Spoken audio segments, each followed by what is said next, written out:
Assalamualaikum warahmatullahi wabarakatuh. Selamat datang di podcast Pengadilan Negeri Cilacap, podcast Nusa Kambangan Ngulik Santai Kasana Hukum bareng Pengadilan.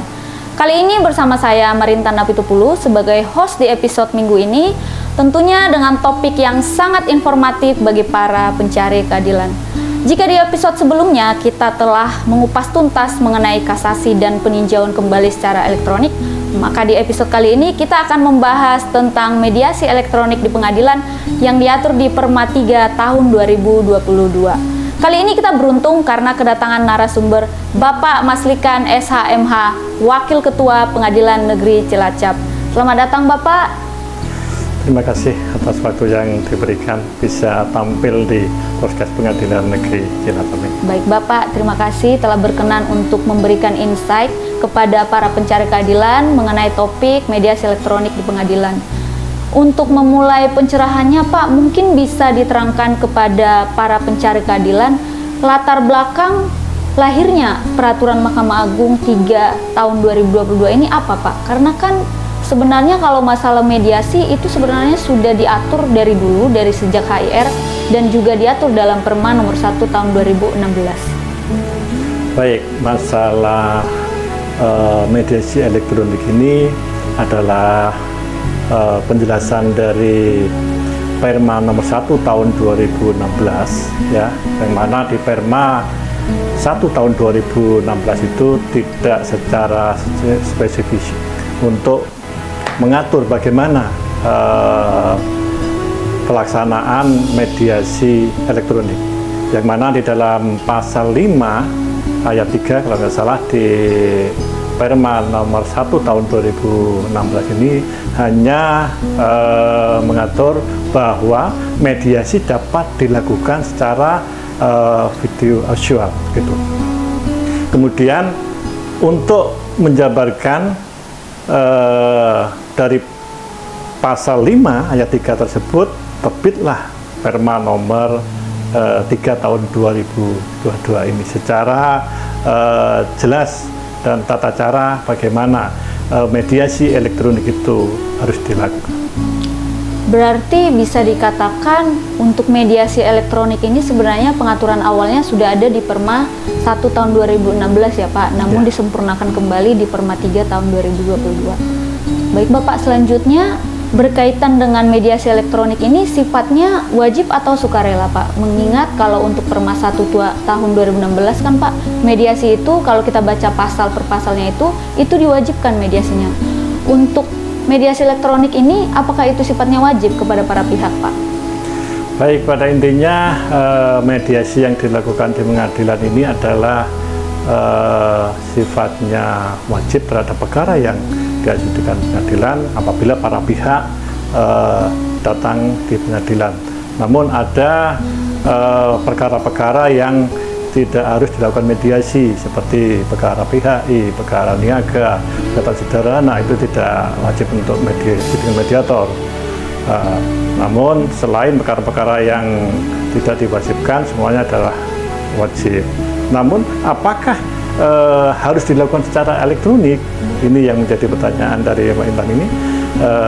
Ini tidak menjadi kewajiban. Apabila para pihak itu sukarela, setuju untuk dilakukan mediasi elektronik, maka akan dilakukan mediasi elektronik. Apabila salah satu pihak tidak setuju, maka mediasi elektronik tidak bisa dilakukan.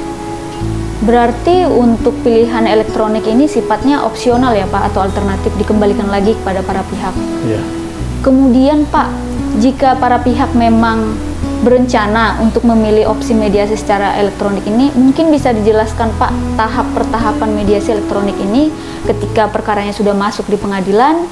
Selanjutnya bagaimana Pak untuk bisa diarahkan ke mediasi elektronik? Hakim pemeriksa perkaranya itu bagaimana? Apa yang dilakukan Pak? Baik, ya. Pada saat persidangan awal, ya, para pihak datang lengkap, maka hakim pemeriksa perkara itu wajib untuk mengupayakan perdamaian atau melakukan mediasi.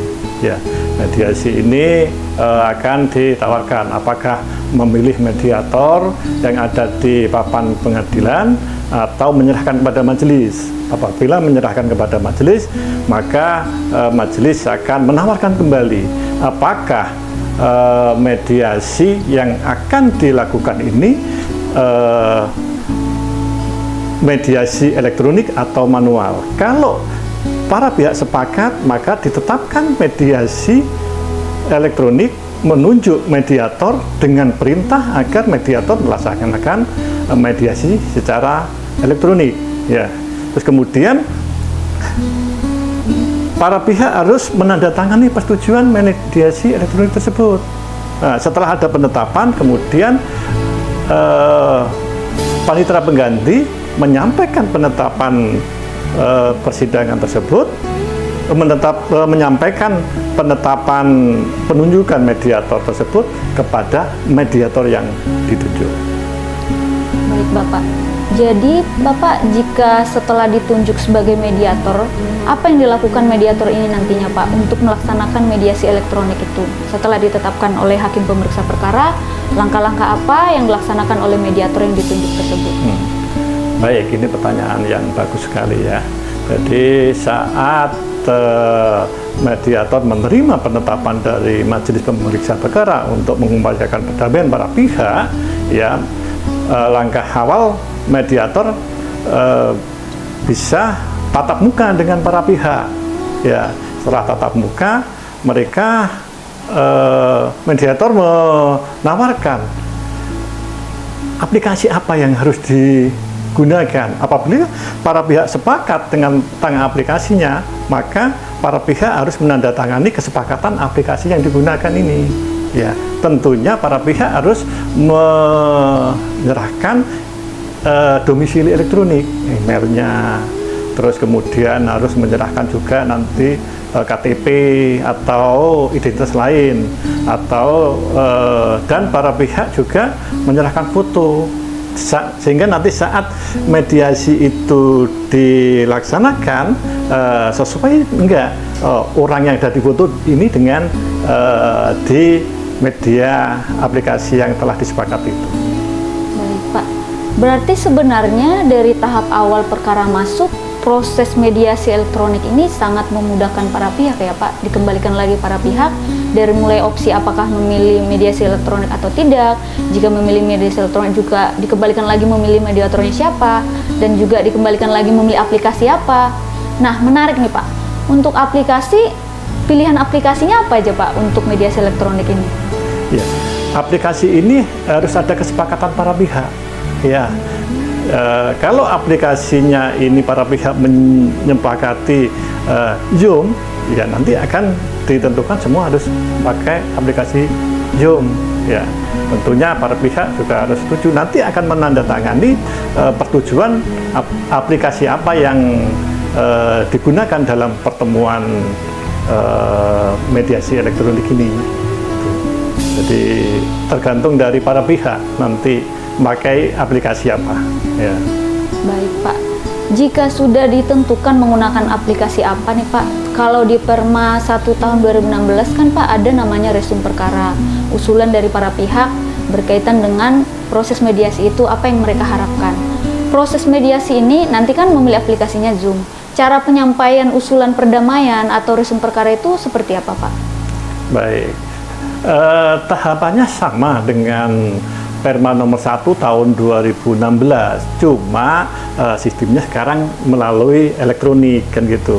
Jadi nggak harus tatap muka, nggak harus datang ke pengadilan. Makanya ini manfaatnya mediasi elektronik. Jadi para pihak itu bisa di tempat mereka bekerja, bisa di rumah atau bisa di tempat mereka bekerja atau di kantornya kan gitu. Nah,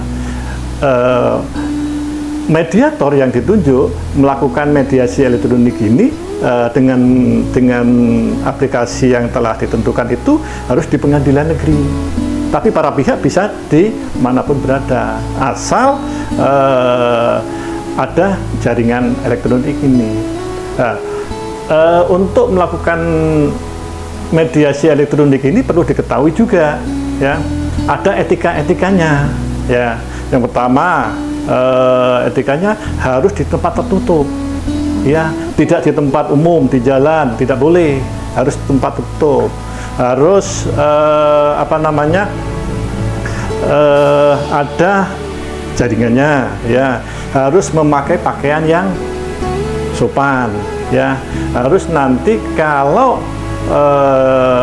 dia itu akan meninggalkan atau ada sesuatu meninggalkan pertemuan itu harus seizin dari para pihak dan mediator. Dan perlu dicatat juga, Mbak Marintan, ya, dalam pertemuan ini tidak boleh ada yang melakukan foto dan tidak boleh ada yang merekam. Itu dilarang, nggak boleh, karena sifatnya rahasia mediasi ini, walaupun elektronik, ya. Berarti walaupun dia sifatnya elektronik, ada rules yang harus ditaati oleh para pihak ya Pak. Yeah, Dan kerahasiaan proses mediasi itu pun ternyata dijamin ya Pak oleh Perma 3 tahun 2022 ini. Ya, dijamin karena sifatnya juga tertutup. Ya, nanti mediator juga bisa mengatur waktu untuk bisa proses kaukus.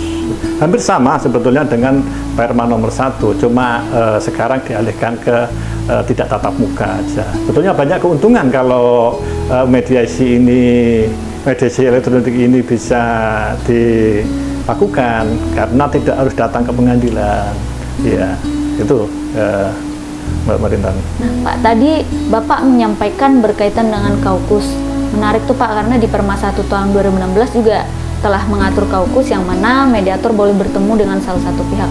Untuk mediasi elektronik ini, kaukus itu nantinya, misal tadi sudah dipilih aplikasinya adalah Zoom. Apakah yang dimaksud kaukus di Perma 3 tahun 2022 ini, mediator ini nanti akan melakukan Zoom dengan salah satu pihak? Apakah demikian Pak? Ya, hampir sama. Mereka bisa melakukan kaukus dengan satu pihak, terus nanti ada kaukus dengan pihak yang lain. Mungkin di dalam kaukus ini kan ada nanti hal-hal apa yang akan menjadi kemauan pihak, terus pihak lawan juga kemauan pihaknya seperti apa, kemauannya nanti akan dijadikan satu. Nanti kalau sudah akan ada titik temu dalam melakukan mediasi elektronik ini, ya akan dilakukan penandatanganan perdamaian, ya, betul, hampir sama sebetulnya. Ya. Baik Pak. Nah, pertanyaan terakhir nih Pak, tadi Bapak telah sampaikan mengenai penandatanganan kesepakatan perdamaian. Untuk penandatanganan ini bagaimana prosesnya Pak? Karena kan tadi mediasinya elektronik melalui aplikasi Zoom. Di zaman sekarang kan para pihak tidak memiliki tanda tangan elektronik. Itu bagaimana aksesnya untuk melakukan tanda tangan elektronik terhadap hasil kesepakatan perdamaian itu Pak? Ya. Baik, untuk penandatanganan elektronik ini bagi mereka para pihak yang mempunyai tanda tangan elektronik yang telah divalidasi. Namun apabila para pihak tidak punya tanda tangan elektronik yang tervalidasi, maka bisa dilakukan pertemuan manual untuk melakukan tanda tangan kesepakatan bersama. Itu mungkin. Berarti layanan mediasi elektronik ini sangat mempermudah para pihak ya Pak. Jika bermasalah di tanda tangan elektronik, bisa datang ke pengadilan untuk tanda tangan secara manual. Ya. Kurang lebih seperti itu ya Pak? Sangat mempermudah sekali, hingga tidak perlu datang ke pengadilan untuk mediasi. Ya. Baik Pak, mungkin untuk closing statement ada yang bisa sampaikan pada para pencari keadilan berkaitan dengan mediasi elektronik sebelum episode kali ini tutup. Silakan Bapak, monggo disampaikan pada para pencari keadilan. Baik, kami harapkan bagi para pihak yang berperkara di pengadilan lakukan upaya perdamaian ini dengan sebaik-baiknya, karena damai itu indah. Ya. Terima kasih Bapak telah berkenan untuk menjadi narasumber yang memberikan pencerahan atau insight berkaitan dengan mediasi elektronik di episode kali ini. Terima kasih juga kepada para pencari keadilan yang menyaksikan podcast kami di episode kali ini. Semoga bermanfaat dan tentunya dapat meningkatkan pelayanan Pengadilan Negeri Cilacap berbasis teknologi informasi. Sebagai penutup, saya ingin mengutip kutipan dari pernyataan Ketua Mahkamah Agung yang mulia Profesor Dr. Haji Muhammad Syarifuddin SHMH. Beliau mengatakan, saya ingin memacu aparatur peradilan untuk terus-menerus menggunakan peningkatan pelayanan dengan memanfaatkan teknologi komunikasi informasi dan juga tentu dengan terus-menerus meningkatkan kapabilitas keterampilan, keilmuan, dan terus menjaga integritas. Saya Marintana Pitupulu, mohon izin pamit undur diri. Sampai bertemu di episode selanjutnya. Wassalamualaikum warahmatullahi wabarakatuh. Waalaikumsalam warahmatullahi wabarakatuh. Terima kasih.